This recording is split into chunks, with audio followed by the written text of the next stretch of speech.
Stick with me as we talk about how to stay safe during freezing weather.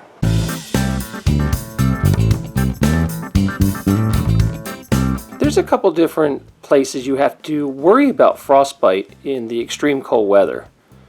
Mainly, it's your fingers and toes, your ears, and your nose. So we're going to concentrate on protecting those. Now, I grew up in Northern Virginia, so I know some snow. The Potomac used to get kind of hammered, but it wasn't until I moved to New Hampshire that I had to deal with extreme cold, and it's kind of a different animal. Now, some of these things I'm going to talk about. If you're from like a border state, you probably already know this, or if you're from Canada, our friends from the Great White North probably do a lot of this stuff. But if you're like me, where you're transplanted from the south to the north, you don't really know this stuff. So I'm going to go over some basics, and we're going to talk about a couple tricks I learned over the years. One of the first things we're going to do is talk about socks. Now, I've got cotton socks on, and cotton's pretty good because it's very warm, but once it gets wet, it really changes temperature, and the cotton soaks up the water. Now, you have the other end of the spectrum, which are wool socks. And wool socks aren't as warm, but they're pretty good at repelling water. They can get damp and stay warm still. So what you want to do is combine them. You put the wool sock over the cotton sock. Since it's on the outer layer, the wool's more likely to get damp and can resist that wetness, where you're trying to protect the cotton and keep it dry, so you put it on the inside. So it's a smart idea to double sock up, but I'm going to take it a step further, and I'm going to show you an old rugby trick that we used to use. You see, rugby's played in the middle of the winter too. There's no such thing as bad weather in a rugby game. So you have to practice and play in the snow. Now, cleats are really thin and they're not made for that kind of cold weather. So you can really damage your toes and get frostbite if you don't protect them. One of the tricks we used is the double bag trick, and I'll show you it now. What you want to do is start with a grocery bag. You know, you've been keeping these and recycling them. Well, now you get to use them. This little bag will actually keep your feet waterproof and really warm. So you take these bags, you put it over your sock, and what you want to do is you want to tie the ends along the outside of the foot. You don't want them on the inside, or you'll trip over the knots. The knots will run into each other and you'll fall down, which happened all the time in rugby. So you tie them on the outside, and you want to do it kind of above the malleolus if you can do it. That's that big bump of bone. So tie it, and we're good to go. Now, if you really need to, you can take a second bag and double bag it. That extra little layer will really help. You tie that on.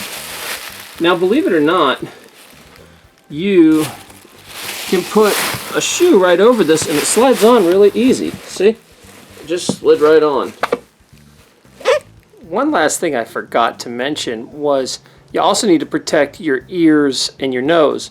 And these things are great. These little neck things, you can just put them, and you can even put it over your eyes if you need to.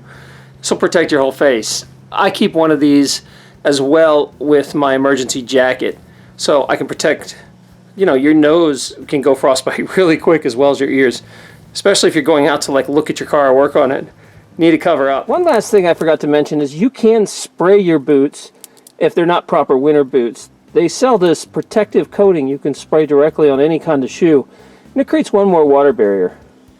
Every year, bodies are found in the spring thaw. In other words, people wreck their cars on these little roads, and people don't know where they went off the road, and they freeze to death and die. It is very real up here, and it's no joke. So you have to prepare your car for the emergency that if you run off a small road, that you can at least survive a little while, and hopefully some help finds you. Now, you got to remember, when you're talking about -degree weather here, that if your car slides off a road, even if it's, you know, a decently traveled road, if you lose your heat within about 10 to 20 minutes, your car is freezing. In an hour, it's ice cold. So it doesn't take long to be in real trouble real fast. you need to prepare your car. So in the winter, my girlfriend, who lives in Minnesota, convinced me to start prepping my car, and I listened to her, and as I talked to other locals, it's no joke, they all prep their cars. So let me show you what I have. My trunk's a little messy right now, but I have all the stuff I need in here, and I kind of pulled it up so you could see it. The number one thing you need is a good weather-rated sleeping bag. You want something that if you lose heat in your car, you can throw over your entire body and still be okay.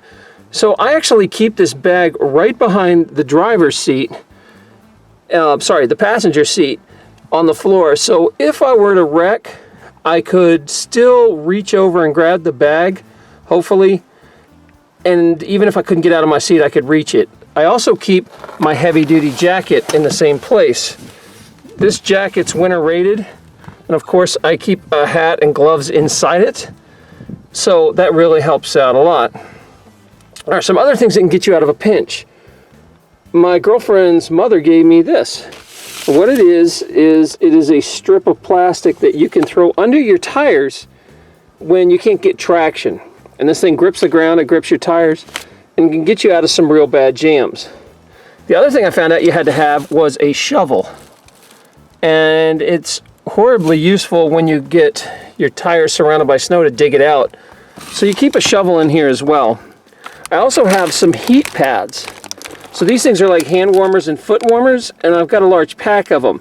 So if I did have to spend the night or two in a car because it wrecked off the side of a road, you can throw those heat packs inside your sleeping bag and they keep you really warm. I also have some rope and some tarps. If you break your windshield, you could at least rig something up to maybe duct tape some tarp over it so the freezing wind doesn't just cut right into your car. You can also should have some jumper cables just in case. That's pretty standard stuff. A couple other things I forgot is I've got some bags just to put over your hands and feet if you get cold. Very useful. I've got some peanuts. This is if you were to spend multiple days stuck somewhere, you at least have some food, and the can's kind of useful if you want to collect snow. This is kind of really, a little overkill, but I feel more comfortable having some food in the car. And nuts are really good for calorie. They're very dense. Remember, if you're freezing and you're shivering like crazy, you burn massive calories, so you want some very dense food. Lastly, I have an emergency flashlight and a charger.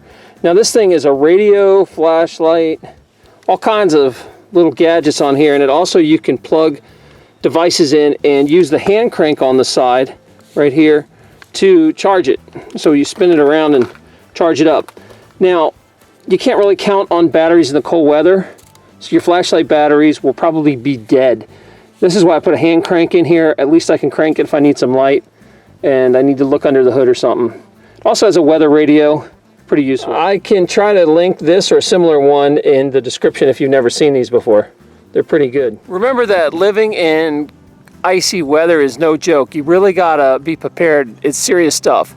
So take a little time today and go prep your car. And hopefully I taught you a little bit about how to keep your toes from getting frostbitten too. Don't forget, if you haven't subscribed yet, please subscribe to my channel. Also give this a thumbs up, a like, a share, or if you have something to add, remember to comment below. Thanks. Also, don't forget to stop by terranlupo.com. I have up videos that you can't see anywhere else. Currently, I have one on carnivorous plants and also how to make your own mead. All you have to do is go over and sign up at terranlupo.com, and all that's free.